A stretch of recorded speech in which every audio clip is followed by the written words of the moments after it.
L'université de Nice a été désignée comme une université pilote pour tester dès la rentrée prochaine des diplômes d'établissement. Ces diplômes d'établissement coûteront 4 000 € par an, ce qui est révoltant puisque normalement les masters sont censés être gratuits. De plus, les enseignants-chercheurs craignent que les masters publics pâtissent de l'arrivée de ces nouveaux masters qui coûteront donc de l'argent et que ces masters privés deviennent la norme. C'est une sélection par l'argent. Ensuite, on a Parcoursup. Parcoursup qui vise quand même assez clairement à réduire le nombre d'entrants en licence 1. Le baccalauréat va avoir une part de contrôle continu dans sa note finale. Ce qui veut dire que selon votre lycée, votre baccalauréat n'aura pas la même valeur. Par exemple, si vous venez du lycée Masséna, vous aurez probablement plus de chances d'avoir l'université de votre choix que si vous venez d'un autre lycée style Apollinaire. Parcoursup stipule que les étudiants peuvent être acceptés à condition de faire une remise à niveau pendant l'été. La plupart des facs de France et l'université de Nice n'ont pas l'argent pour mettre en place ces stages de remise à niveau.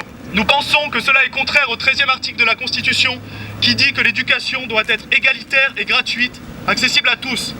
Premièrement, l'abandon de la réforme ORE. Deuxièmement, un plan d'investissement ambitieux dans l'enseignement supérieur permettant d'accueillir dignement tous les étudiants. Troisièmement, la transformation des diplômes d'établissement IDEX payants en masters nationaux gratuits. Quatrièmement, la redistribution du financement public de l'IDEX vers les diplômes nationaux.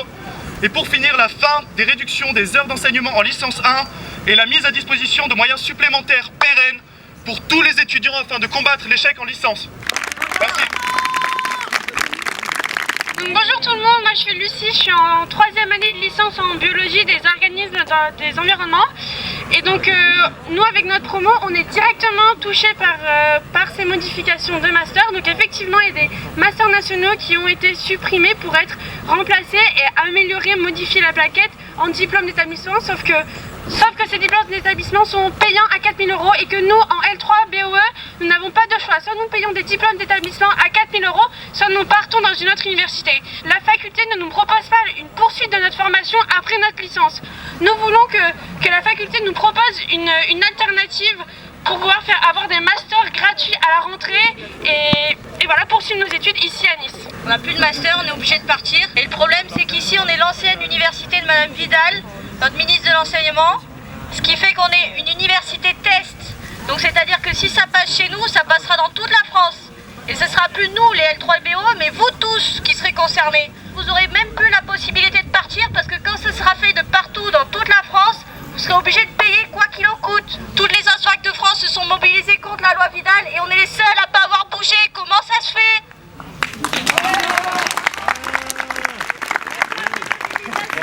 Fanny, président. Prenez conscience que c'est votre avenir qui joue en tant qu'étudiant. Celui de votre frère, de votre sœur, de vos enfants plus tard. C'est la privatisation du service public et de l'enseignement et c'est intolérable. Alors oui, donc je suis enseignant ici et j'étais impliqué dans le montage des masters. Alors non, je ne fais pas de désinformation quand je vous dis que j'ai plus d'une douzaine d'étudiants face à moi depuis 3 ans dans mon parcours et que effectivement ce n'est qu'un parcours et pas une mention de master, donc elle passe même dans la lettre de cadrage des masters qui a été publiée cette année sur les masters nationaux. Le remplacement du parcours BSE du master sciences de la vie par Marès n'avait rien d'inéluctable. Donc c'est bien une volonté de l'université de remplacer certains masters nationaux par des diplômes d'établissement payants. Ces diplômes d'établissement ont une vocation expérimentale, donc on teste des nouvelles manières de faire fonctionner l'université, notamment en faisant payer les formations par l'étudiant. Ce qui est d'autant plus paradoxal que face à lui, il aura des enseignants qui eux sont payés par les impôts de la communauté. Donc on peut vraiment se demander pourquoi ces masters deviennent payants. Ce qui est encore plus paradoxal, c'est que pour monter ces IDEX, les universités touchent un budget supplémentaire. Donc l'université de Nice a touché quelques millions d'euros supplémentaires à son budget pour monter des formations IDEX qu'ils décident de rendre payants aux étudiants. Ce n'est pas un problème d'évaluation, ce n'est pas un problème pédagogique. Le problème qui motive les enseignants-chercheurs dans ce mouvement, c'est le problème de changement de modèle de l'université. On passe d'une université de service public payée par la communauté et les impôts à un système où c'est l'étudiant qui finance ses propres études.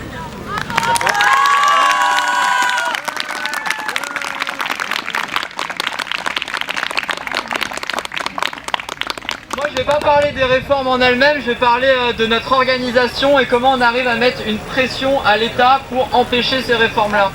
Il est clair qu'à Nice, on va pas se mentir, on est une ville qui est très peu engagée. On a beaucoup de mal à mobiliser les étudiants et étudiantes, que ce soit en manifestation, que ce soit dans des organisations, que ce soit dans des syndicats. Si on veut arriver demain à mettre une vraie pression au gouvernement, il n'y a pas de formule miracle, il faut s'organiser.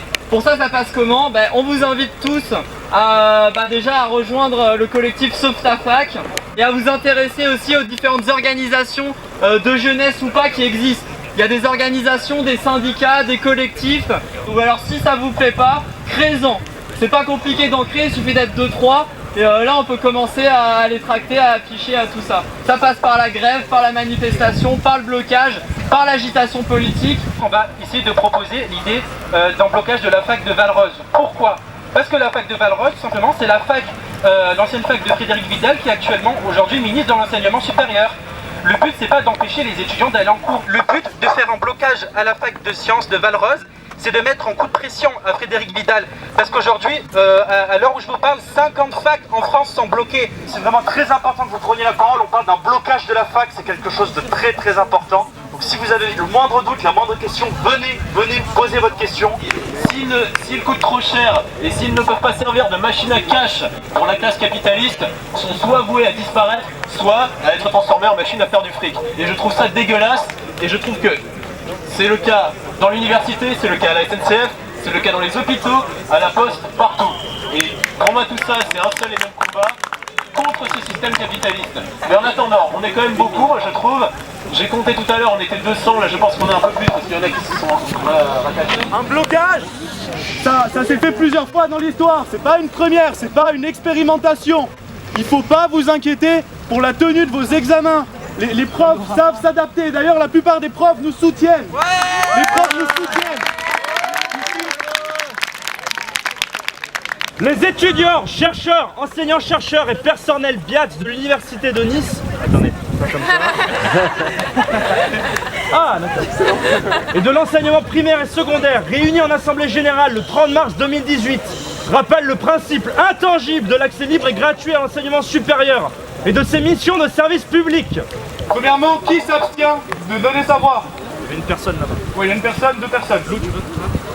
Qui vote pour? Ok alors.